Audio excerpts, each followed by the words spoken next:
Chat. I'm Tim Self. I'm a proud board member of the 10 at the Top. I'm the executive director of the AdMed Foundation in Anderson, South Carolina, and we want to thank you for joining us today. For those of you that may be new to TATT Chat, it began in April 2020 as a way to convene leaders and share ideas and strengthen collaboration across the upstate. And at its core, 10 at the Top is about bringing together the right people and perspectives around issues that matter most to our region's economic vitality and our quality of life. Looking at our audience joining us today, we have a terrific mix of leaders from business, education, healthcare, government, and nonprofits. Exactly the cross section of collaboration TATT seeks to bring together. So please feel free to introduce yourself in the chat and your organization, so that way you'll be able to connect with others today and after our conversation. A couple of quick reminders for you. Upstate Connect is coming up on June the 3rd at Feed and Seed in Greenville. So focused on food insecurity in the upstate. Hopefully you can join us for that. I'm sure that you've got some ways that 10 at the Top has communicated how to reserve and also to get engaged. The Downtown Academy and Travelers Rest is scheduled for June the 23rd. Space is limited, and recent sessions have filled up quickly, so we encourage you to register if you're interested. And Dean is dropping the links in the chat for you to find out more information and reserve if that's what you would like to do. So now for today's conversation. At the end of our conversation, we'll have some time for some Q&A, and also we'll have an update on the upcoming BMW Pro-Am. But for now, it's my pleasure to introduce to you and welcome Garrett Stern. Garrett is the executive director of the Center for Innovation Leadership at Furman University. Garrett works at the intersection of leadership, innovation, and organizational effectiveness to help leaders and organizations better navigate change and strengthen their impact. So Garrett, thank you for joining us today, and we're excited to learn from you. And with that, I'll turn it over to you, Garrett. Thank you for being here. All right. Thank you, Tim. I'm going to try to get this presentation started while navigating Zoom, so give me 1 second here. And this will be an interactive presentation, so I hope you're along with me for the ride here. So again, I'm Garrett Stern, Executive Director of the Center for Innovative Leadership. And before we get started, I would love to see who's here. So if you don't mind not dropping your name and your organization in the chat over the next 30 seconds, that would be great. I see some names, but I'd love to know where you're coming from. And so while you're doing that, some quick context setting. So the Innovation Lab, which I'm here to talk about, is Furman's strategic initiative that is part of our new strategic plan to serve South Carolina's professionals, organizations, and communities, expanding our impact, not just for people beyond the undergraduate. And before I get too deep into it, I want to set the stage for why we're actually doing this.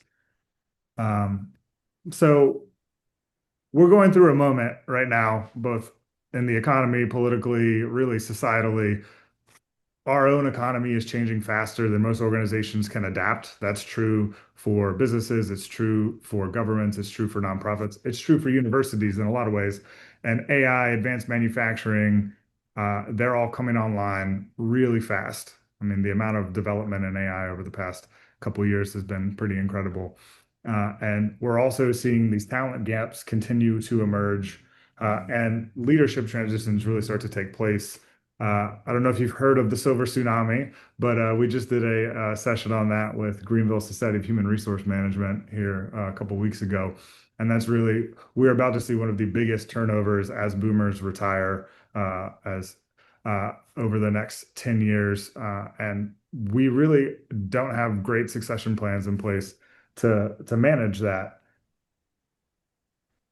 So what do? We need to start investing in our people, and we need to do it now, and we need to do it as an ecosystem and as a community, not just as companies. On a parallel path, there's been a lot of interesting dialogue around higher education over the last few years, especially really peaked last year. So the need for continuous learning has really never been higher. We have been seeing new technologies evolve, new skills be required. There's been just this growing need for people to develop more and more skills. And so over the course of a career, what you learned 10 years ago may or may not have relevance to what you're having to do now. So we need that opportunity for continuous learning. And at the same time, when that need's never been higher, the value of higher education is being questioned at historic levels right now. So, what is the value of a degree? What is that actually doing to prepare our students? And so, we need a new blueprint to do this. And that, for Furman, is what the Innovation Lab is. That's the problem we're trying to solve. And so, we'll see if this works. I would like you to go to this Minty link, which you can't click, but it should be in the chat if Tim or Dean can put it in there for me. And I will switch It to, is already in there. thank you. So if you guys can fill that out for me, we'll look at what happens.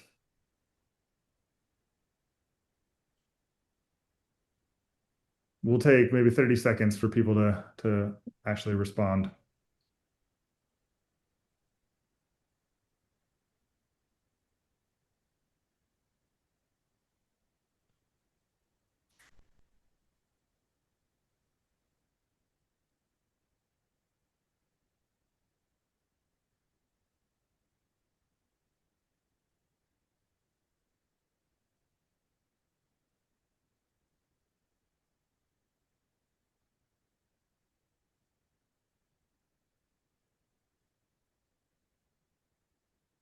All right. I'm going to start showing these responses as the last five start to finish up. Let's see what we got. All right. Right now, developing and retaining talent and building a culture of innovation are our leaders. And that tracks with what we have observed in our market research and our conversations with industry, that talent, both developing it, retaining it, and acquiring it still continues to be a huge issue. And it's what we would like to actually serve through the Innovation Lab. So I'm going to go back to my slideshow. Thank you all for participating. If you've not filled it out, please continue to do so. So why Furman? That's a good question. We are a small liberal arts college. We have about 2,500 students, a couple hundred graduate students. But we've been doing this for 200 years. We've been developing critical thinkers, leaders. Because we are a liberal arts school, we do education a little bit differently. It's transformative, it's cross-disciplinary. We teach people to think in systems and not silos. And as that skill development or as technologies continue to evolve, and we now all have a PhD and a subject matter expert in our pocket through AI, the need to synthesize that information and turn that into action has never been stronger. And so what we're seeing is people are looking for those skills now, whether they're called leadership skills, soft skills, durable skills, name your thing, but that's what we do well. Another advantage we have as an institution is we're a private institution, which means we don't have the same kind of federal funding whiplash or even state funding whiplash that happens with initiatives that are a flash in the pan and then disappear. We have a little less red tape. We are a 200-year-old institution, so that always exists. But we also don't have geographic boundaries that we have to operate in the same way that the community college system does, though we love partnering with them. We can service anybody across the state, and we plan to. And we sit at, everybody knows South Carolina is a fast-growing economy. Greenville, Spartanburg, the upstate in general is the fastest growing area of the state. So we are really well positioned to grow with it and be a better university, better player, better ecosystem provider in that space. And you may or may not know this, depending on how much you follow Furman, but we have consistently been ranked as one of the nation's most innovative schools over the last 10 years. And that's we're competing with national colleges across the country for that. We need to crow about it a little bit more. And so the talent and workforce transformation that the upstate needs, we really need to be playing a deeper role in that. And with that last strategic plan that we put together last year, that's what we're doing. So the strategic plan is called Future Focused. We love doing the FU acronyms. But the three pillars of that are being a university of innovation and impact, building a thriving community, and creating a sustainable future, both for the institution and for the community that we are in. The Innovation Lab as an initiative really sits at the intersection of that innovation and impact and thriving community piece. Um, this is the front porch for our engagement with the state. And with South Carolina's ongoing transformation, we know we need strong partners across the state to help put together this coalition to make South Carolina a better place, help it rise to the occasion, support all of our partners as they continue to innovate and grow. And Furman's committed to doing that in ways that it hasn't been doing historically. And this is our commitment to do that. So I've talked a lot about the Innovation Lab, but what is it? It's a great question. At Furman, like many institutions, we have a lot of centers, institutes, places where we engage in certain areas, whether they're, social impact areas or whether it's continuing professional education, graduate studies, ways we engage with the community through adult education. The goal of the Furman Innovation Lab is to put all of those under one roof. So it's more than the sum of its parts. It's also easier to find, also means we can actually start coordinating the activities of these different entities on campus so that they serve our communities better. So the way that we're doing that is through the Center for Innovative Leadership, which I'm the executive director of. We offer professional and executive education programming in the three pillars of leadership, innovation, and digital transformation, with a heavy emphasis in that space on AI and tech skills. Through our graduate studies program, I don't know if you guys are familiar with them, but we have all of our graduate studies programs through the Innovation Lab are focused on interdisciplinary graduate programs that are about application, not research. You'll still understand the frameworks, you'll still understand all of the academic underpinnings, but at the end of the day, what we want to do is create practitioner leaders that are going out and changing the community, and that's what those are designed to do. And most of you are probably familiar with our institutes. So we have the Hill Institute for Entrepreneurship and Innovation, which is really deeply connected to the startup ecosystem, the entrepreneurial ecosystem of Greenville. We have the Riley Institute, which has been doing DLI and been connected to political advocacy work over the last 25 years. We have our Institute for Advancement of Community Health, which deals with issues around community health, focusing on the community aspects of health, all of the things that we can be doing in a preventative and social nature before we move into treatment and clinical work. And then the fourth institute is our SHI Institute for Sustainable Communities, which at the time of its founding was the first of its kind, a center dedicated to building sustainable communities through environmental preservation and support. And they continue to do that work, but we're trying to coordinate that, focusing on social impact, but now also technical assistance for organizations and applied research so that we can use the academic resources of the institution to serve the needs of South Carolina. All right. So part of this commitment is we need to get off campus. So where the Innovation Lab is located is in the Crescent One building. That is a new building. The opening of the building was during Hurricane Helene, for those of you that remember that. And so what we are is we are an anchor tenant for this space within the Flywheel co-working environment. And that Flywheel environment is really dedicated to entrepreneurs. So there's 165, I think that number is now over 250 member companies that are engaged with the space. It's a huge space. It's the former Pepsi bottling factory here on Poinsett Highway. And the long-term vision for this is not just co-working, but it's a hub for founders, investors, and innovators, kind of a live, work, play environment. So this is one of three planned buildings that they're hoping to grow into. And part of the reason Furman got involved with this is we really wanted to show that we are committed to the community, have a space in it where we're actually rubbing elbows with companies, rubbing elbows with startup energy, and then bringing the academic resources into that environment instead of asking them to come visit us on campus. It's another shot of the building. If you haven't been to it, would suggest it. It's always worth a tour. They do community days once a month where you can get in for free and have access to all the coffee that you'd like and meet some really cool startups. So as part of the institution, right? So our commitment as an institution to the community is to build this coordinated ecosystem, this front porch. We want it to be easy to find. We want it to be easy to see.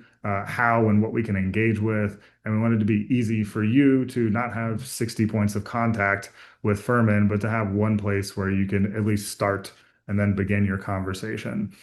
Um, and our goal for the Innovation Lab is to be South Carolina's most trusted partner for innovation, impact, and talent development. And we can only do that with your help and your engagement. But Furman's committed to it. The Board of Trustees endorsed this direction. The president and the provost are behind it, and that's why it's part of the strategic plan. So this is something we are doing, and we're doing it in a big way. And in such a big way that we invested a lot of money in building a separate brand from the Furman ecosystem and a separate landing page so that you are now able to actually just find everything you need in one place. I would encourage you to go check out the website. I'll put it at the end. It's a pretty cool spot. I'll let you know what we're doing. It's continuing to evolve. But if you want to check it out, it's innovationlab.furman.edu. And what do we mean by building an ecosystem internally? So we talked about external partners, we talked about working with companies, but what we're trying to do within the university ecosystem is establish new certificate programs and areas of demand for the state. Make sure we're building pathways from those certificate programs into graduate credentials. We want to be an ecosystem player with our other university partners as well, right? We have great bachelor's completion programs at USC Upstate, at Greenville Tech has its own bachelor's program and that associate's pathway. We don't want to recreate new programs that compete with existing institutions that do what they do really, really well. What we want to do is bring Furman to the table, act in ways that we can, that serve our institution, that reflect what we do at the institution. And where we see that is really that intersection after you've got your first great job. So say you've gone through an associate's program at Greenville Tech, or you just completed a bachelor's at Clemson or at USC Upstate or USC, and you're now employed by one of the organizations in the Upstate, which we hope happens to all of our grads, so we keep our talent here. What's your next step? And then for our companies, how do you actually incorporate those next steps along a learning pathway for your employees so that they can see their future within your organization? So you can keep the talent and South Carolina can keep the talent. And how do we partner with other institutions like Greenville Tech, like USC Upstate, like Clemson, to make sure that we're servicing all of the needs, coordinating those efforts? And ultimately, the goal here is to change the way that we think about universities. We want you as the community to see us as a service or a benefit partner. How do we serve you? There's a lot of resources we can bring to bear. There's a lot of ways we interact. We have a great campus. We love having people on it. But what we really want to do is serve you and provide all of those university resources to your company, to your organization in a way that makes sense for you. So our next Minty poll, I think this will advance to the next one. So the question here is, how does your organization approach workforce and innovation development? And I'm gonna exit out of here and go to the next one. So you guys should have access to that now.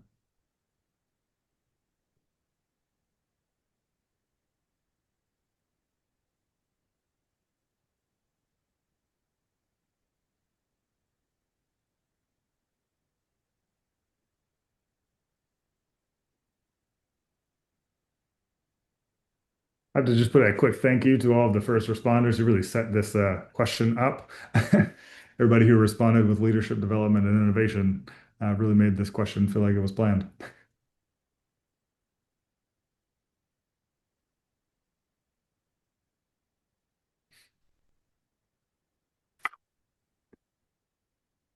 All right.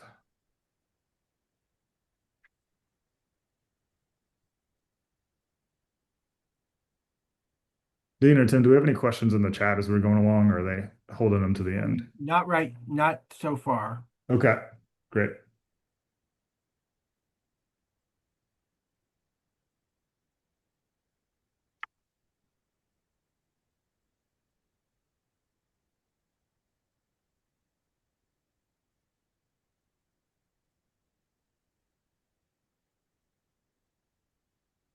For those who just came on, the Menti link is one of the first things in the chat. I will put it down here at the bottom again. So if you can grab it.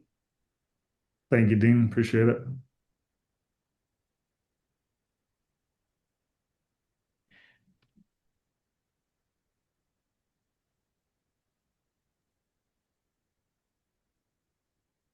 All right. We're about seven. Now 5 people left. Great. So I'll start to show those.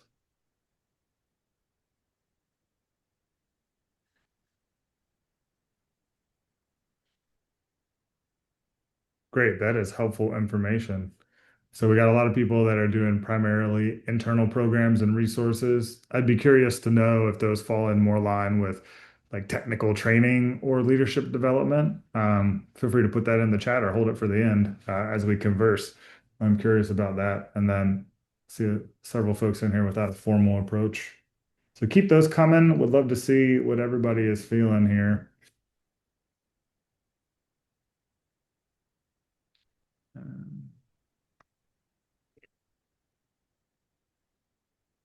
All right. So what we're going to do is we're going to take that information and now I'm going to talk to you about how we at the center do that because the center is really the engagement and the point of the tip of the spear for our engagement with companies and with organizations around the upstate. So at the center, our goal is to cultivate human-centered problem solvers who build a better world. But what we really do is we help organizations build better leaders and become more innovative.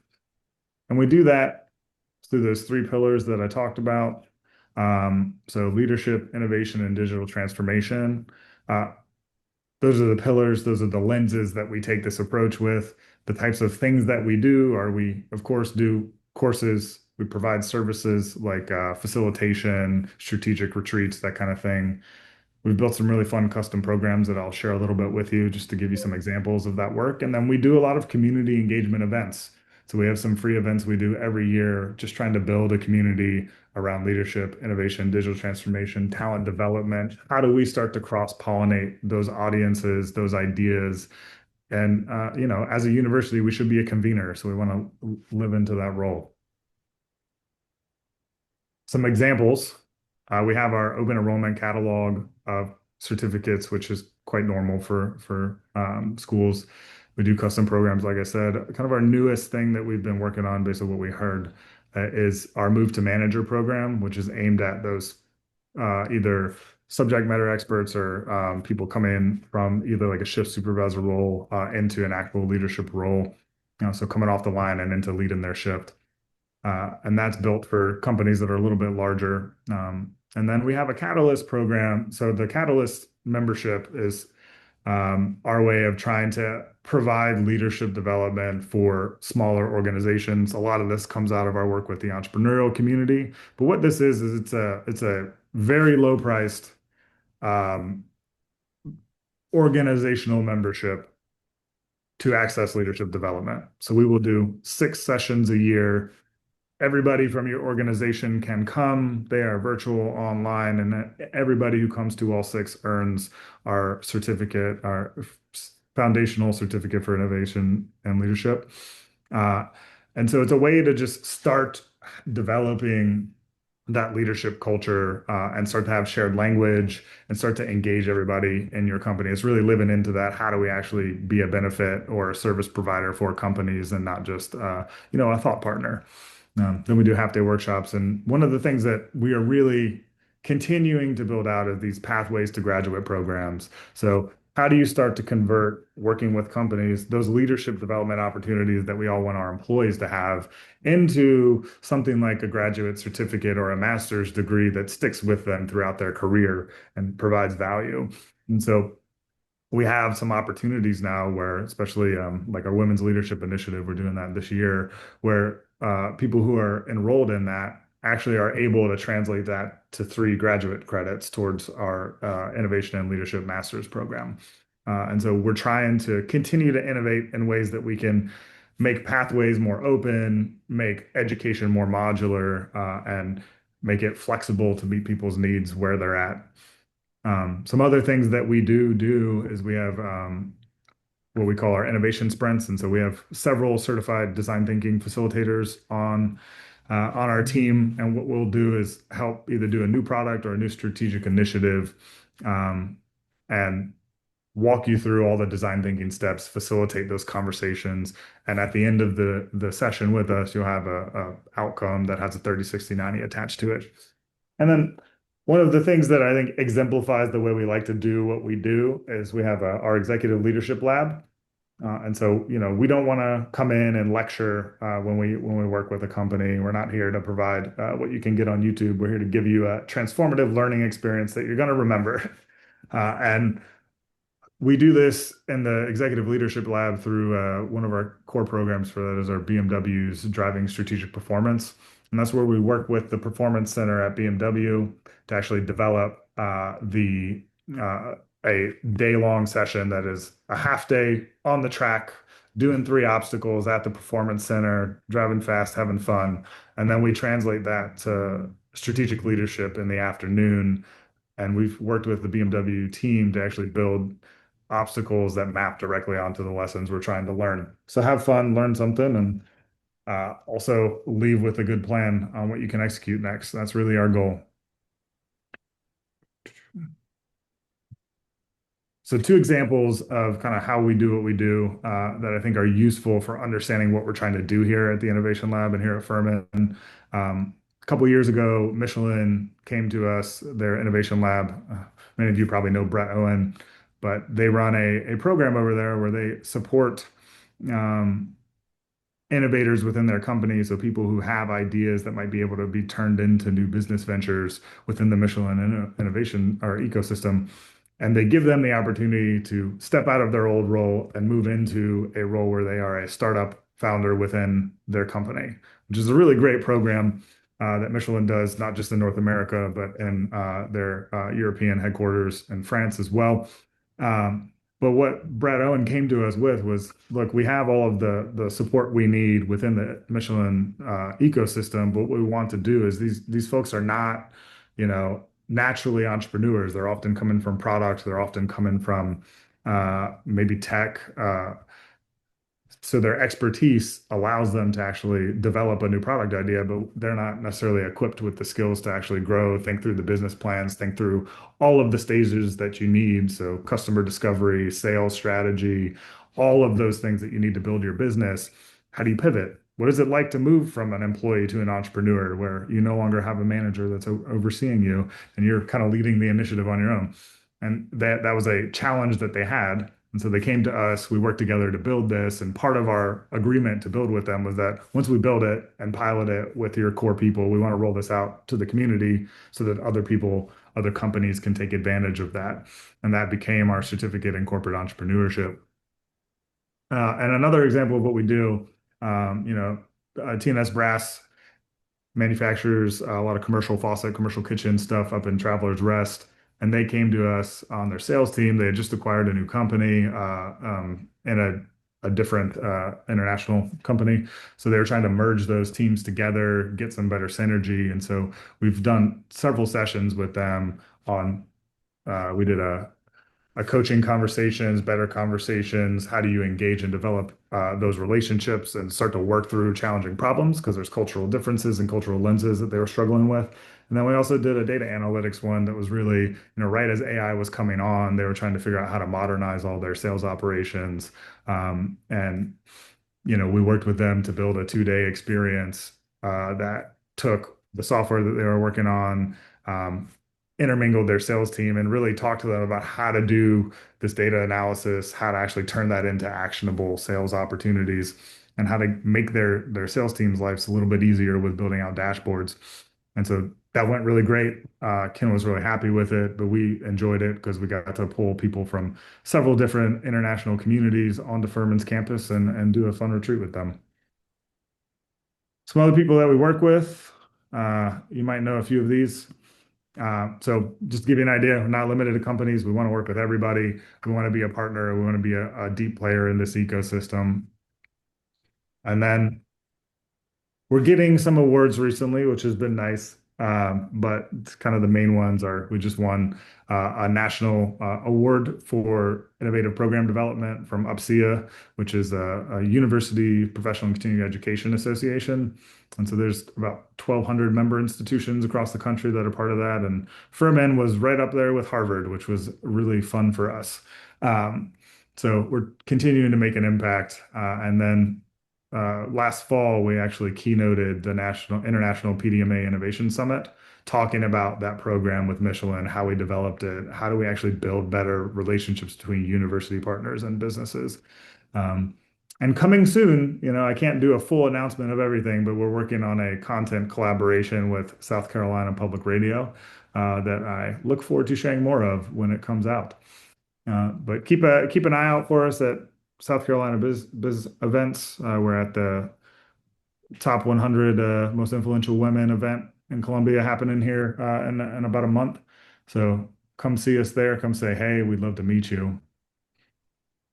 So again, by 2030, what we really want to do as an institution is have served thousands of South Carolina professionals, had a positive impact on their life, their income, their growth, their careers, and then we want to serve hundreds of organizations. We want to be a key partner. We want to serve with all the other ecosystem players. We want to build a talent ecosystem that South Carolina is proud of and leads us into the future. All right, last question. This is a word cloud one, so this is on Menti again. We will go back there.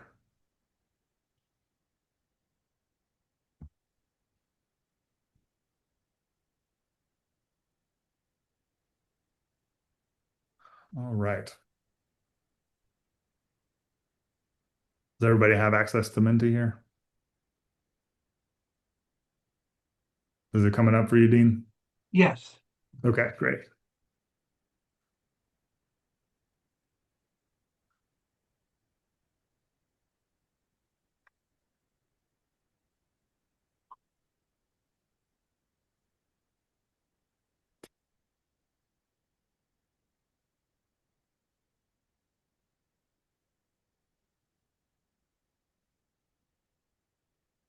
This one I'm going to hold off till we get almost all the responses because the word cloud reveal is fun.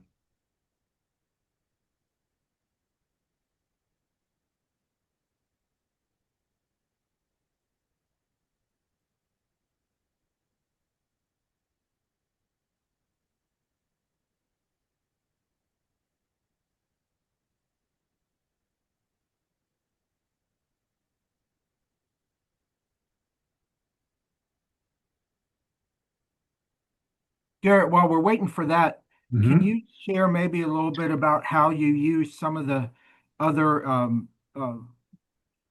expertise on the Furman campus to plug into your uh, efforts? Yeah, absolutely. I mean, we work really closely with our faculty, with our institutes to pull in whatever expertise the people that we partner with need. So, our faculty are very engaged, but we also have deep expertise in those four institutes. For example, the TMS Brass one, we pulled in two of our data analytics professors. So we have a data analytics minor and I think now a major at the school. And they were critical in actually developing the activities, sharing some interesting things that they have learned from their work with companies like Disney and being able to translate that to a different environment.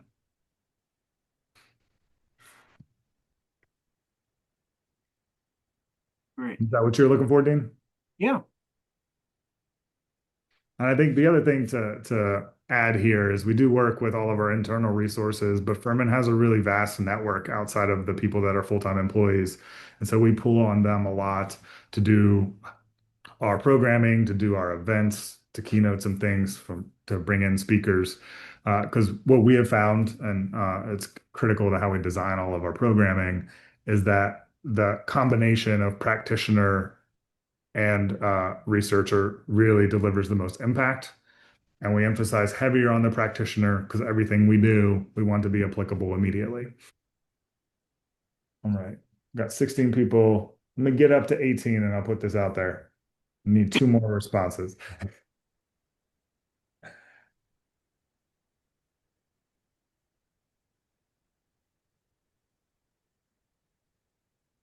I may not get them. Now we might be stuck. That's all right. All right. What do we see here? Support. I'd love in the Q&A to go into more what that means for you. That's great. Same with access, resources, community interns. That all makes sense. This is great. I'll make sure to share this out with the group too, and I'll keep it open. So if you want to continue to put your thoughts in here at the end of the session, you can do that. So Garrett, David Esch has a question. He's working with small business startups as a SCORE mentor.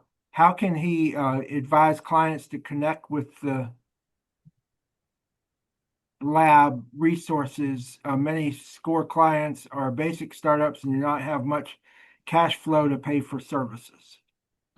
So, I mean, I'd encourage you to just connect them with us. We're here to serve as a connector to the rest of the institution too. So if it's not a paid program that they're looking for through the center, what we can do is connect them with the Hill Institute to get startup resources. We also have some scholarship opportunities for smaller companies as well.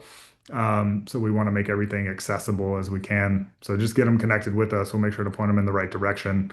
And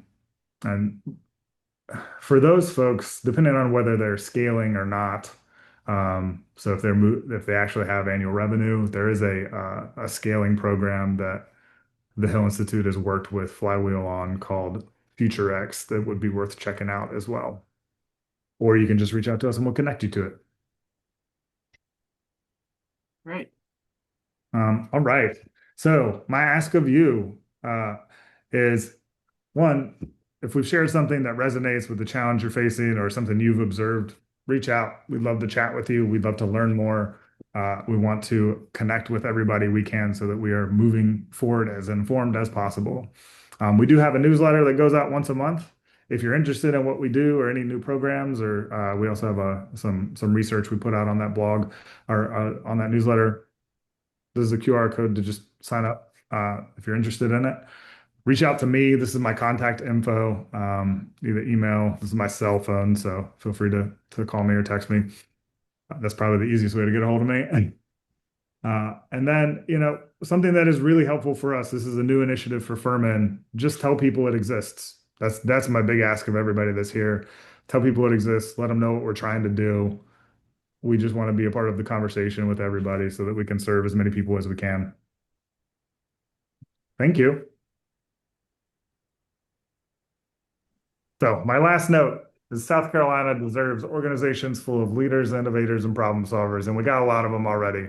But we're building that at the Innovation Lab, and we want to build it with you. Thank you, Garrett.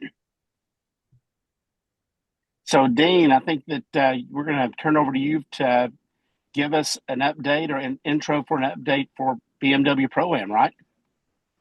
We are. So again, thank you, Garrett. We appreciate your insight and information about what's going on there with the Innovation Lab. And I think there's it's part of an important element of our ecosystem today. Is we're certainly in a place where we want to make sure that we're connecting those who are learning new and innovative things with businesses and all of us who are trying to continue to adapt to a very quickly changing environment.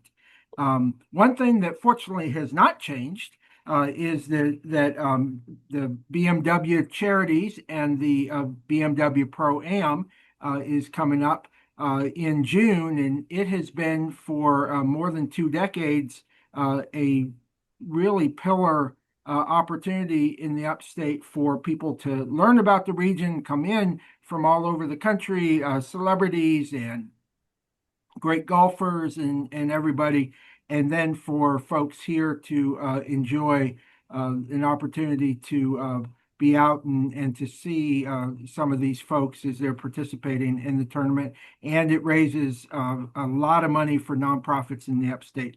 Crystal Azinzandi, Crystal, was I close?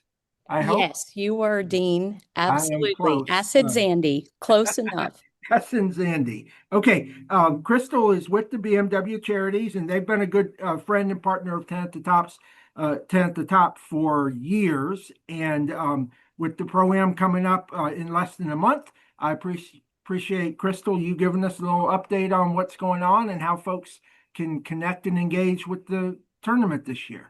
Absolutely. Thank you all for having me. Thank you, Dean. As Dean mentioned, this will be our 26th year. So last year we celebrated our 25th anniversary. So, just a great way that we can give back to the communities, and everything stays right here in the upstate. So our event this year is June 1st through June 7th. We really start a few days before that, really on Saturday, May 30th. We make a week of it. It's not just about golf.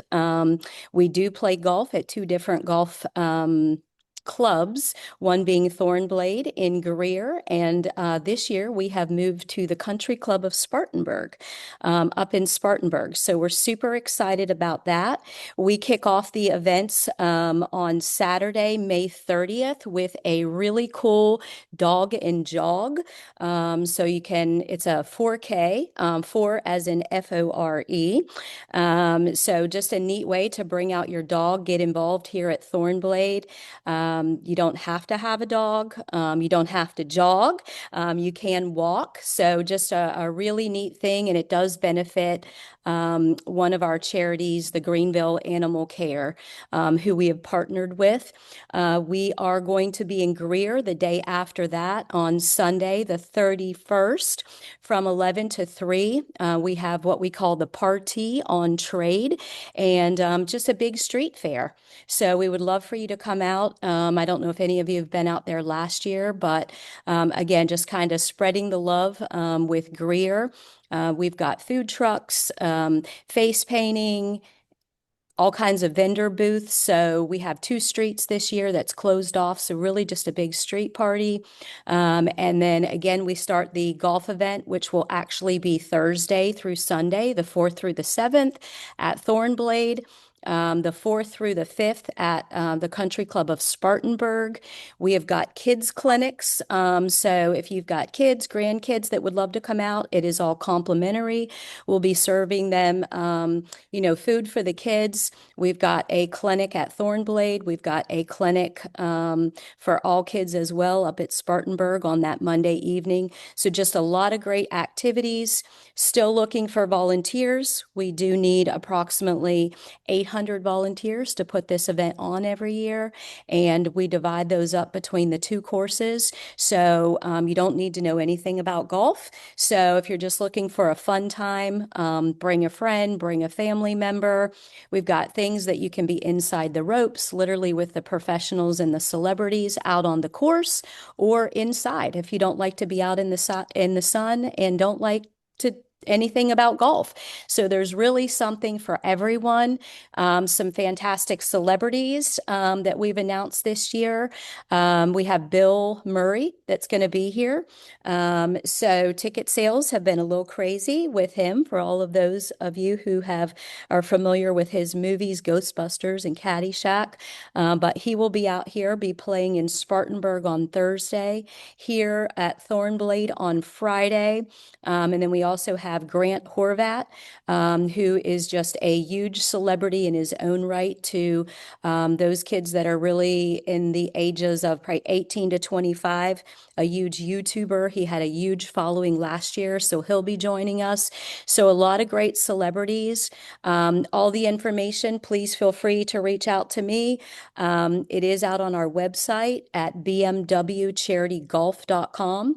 So tickets available for sale, volunteering, but all the events are out there as well. The golf clinics that you can just reserve a spot, again, at no cost. So, and again, all the money's going back to charities. So, that's the best part about it. So. And Crystal, if you'll share your contact information in the chat, that would be great. And another thing about the tournament that, you mentioned, and there's golf going on. which is true, but the golf for while there's all the amateurs and celebrities and stuff, there's also some pretty good professional golfers out on the courses. The Korn Ferry Tour is kind of the feeder tour for the PGA Tour, and many of the stars of tomorrow have played on the courses here in the upstate on their way to being the top players in the PGA as they make their way through the Korn Ferry. So, coming out and then on Saturday and Sunday is really the focus for the professionals, right?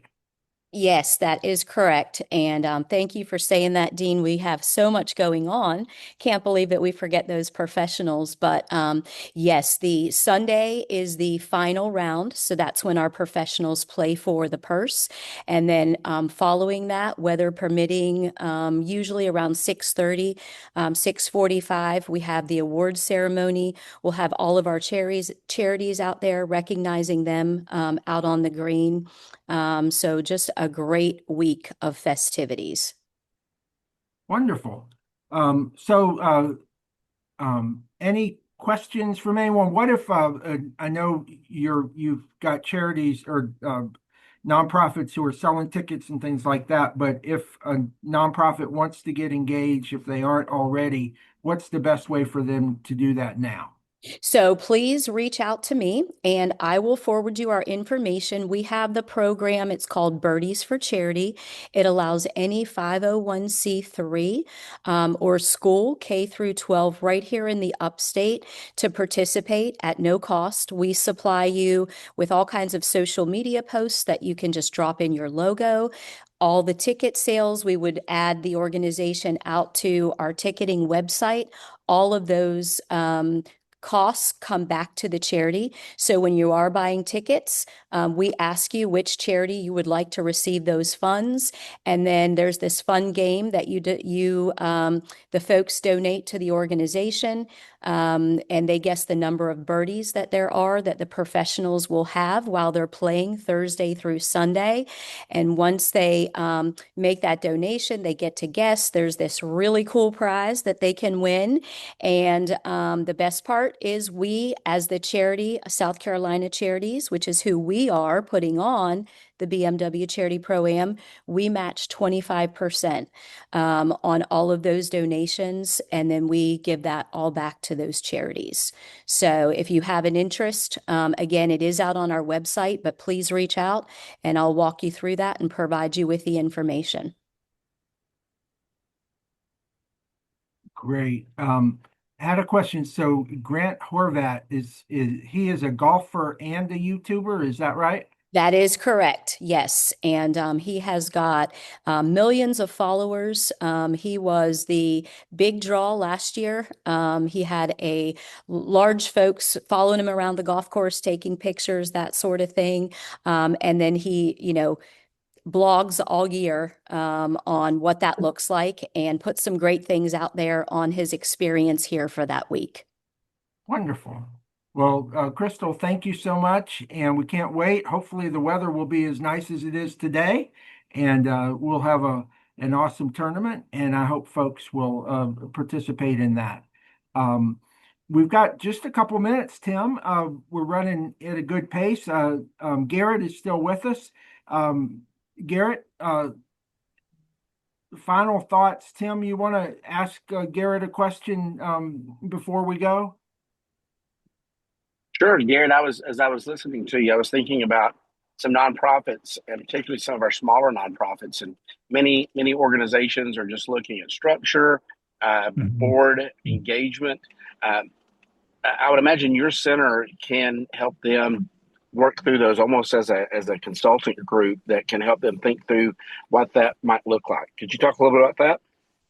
Yeah, so we've done that in a couple ways. One of them is really like in the consulting model that you're talking about. The other, which can be even more effective for smaller nonprofits, is just doing a facilitated retreat, right? We can bring our design thinking team facilitate like a retreat session for you, help you think through that structure, and then provide the structure to move that conversation along. That's really our goal is to, if we use design thinking correctly, we can move something that usually takes 2, 3 weeks into the span of a day long session with us because we're using time as the forcing function to move the conversation along.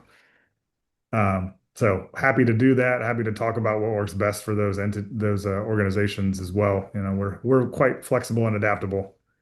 Sure. Yeah, and also at the very beginning, your first poll talked about what worked for us before may not be as relevant, and it seems that there are many organizations, particularly that were 3, 4 years post COVID, that had to adapt on the fly with COVID, but also could come out and said, maybe we need to rethink what we're doing or reimagine what we're doing. Do you find that that's something that your team and other companies are trying to figure out how they maintain and sustain what they've got to do, but also how do we adapt for better relevance moving forward? Yeah, so this is one of our favorite things to talk about. It's called a polarity, right?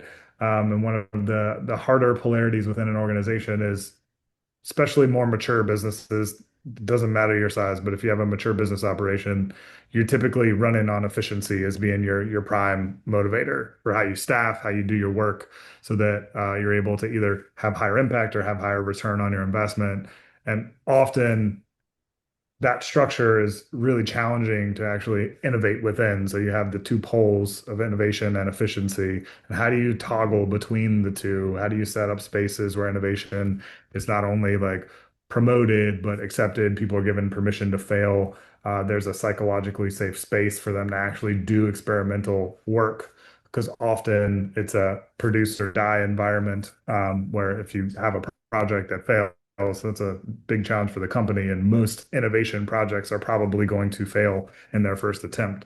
So how do you just speed up that iteration process and make sure that people feel safe doing that? Sure, thank you.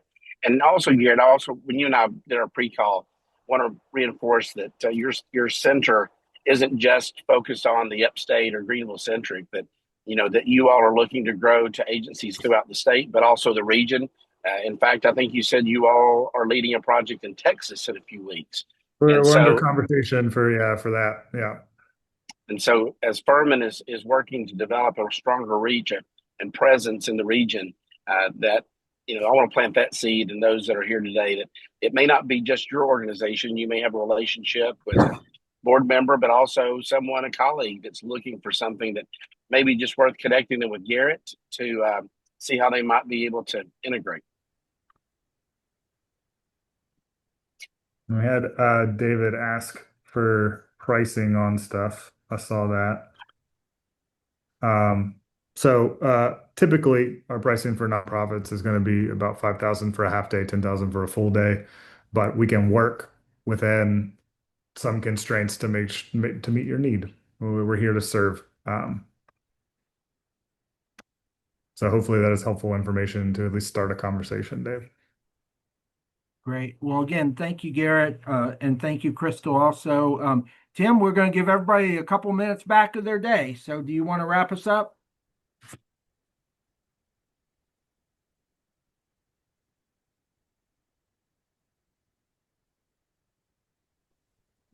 My screen wanted to freeze up, but unmute. Yes, I want to thank you all for taking time to spend with us. I want to remind you as we're wrapping up and giving you the last couple of days of June the 3rd at Feed and Seed in Greenville with Upstate Connect, and then June 23rd, the Downtown Academy at Travelers Rest. Space is limited, so Dean put the links to those in the chat box, but also I'm sure that you'll get your 10 at the top email. I want to thank you for your time and looking forward to seeing you at another convening of our organization. Thank you, Garrett, for giving us time. And Dean, thank you for organizing this. All right. Thank you, everybody. Have a great day. Thank Thanks you. everybody Bye-bye. for listening. Thanks, Dean, for the opportunity. Oh, absolutely. A fellow Duke, I gotta help you. Gotta I support. just met another one. Oh, yeah? Yeah, well, our new communications and sales manager for Yance for the conference team. He's a JMU alum, Oh, good. 2016, so younger than both of us. But Can't have enough of them around. Hopefully we'll keep winning football games and growing the allegiance. Yeah, there we go. And Well, keep bringing them down the valley. there So you well, have a good time with the baby this weekend, and we'll talk to you soon. thank you, Thank Dean. you, Really everybody. appreciate it. Bye, Thanks, Tim, everybody. for the support earlier, getting this set up. Yeah, thank you, Tim. Thank you.